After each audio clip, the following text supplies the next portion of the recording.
Bom, vamos ver como é que a gente resolve uma questão. Nesse exemplo aí, diz assim: há séculos atrás, grandes sinos metálicos eram usados para se recuperar objetos de artilharia no fundo do mar.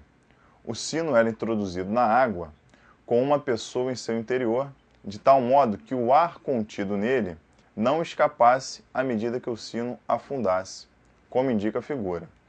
Então, a figura é essa aí, ó. Tem um sino, uma pessoa dentro do sino, o sino a uma certa profundidade.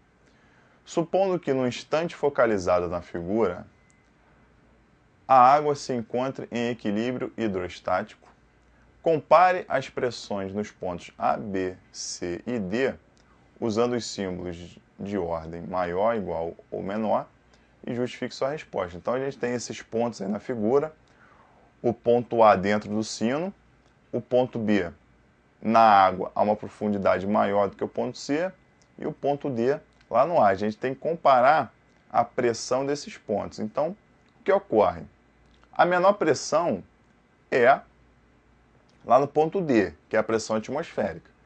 À medida que você mergulha no líquido, a pressão vai aumentando. Então, comparando o ponto D com o ponto C tem uma pressão maior, porque ele já está a uma certa profundidade na água. Comparando o ponto C com o ponto B, a gente descobre que a pressão no ponto B é maior do que a pressão no ponto C, porque o ponto B está mais profundo e a pressão é proporcional à profundidade. Quanto mais fundo, maior a pressão.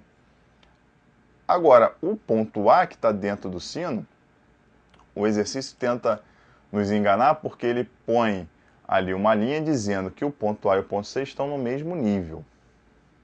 Porém, a pressão no ponto A não pode ser igual à pressão no ponto C. E sim, a pressão no ponto A é igual à pressão no ponto B.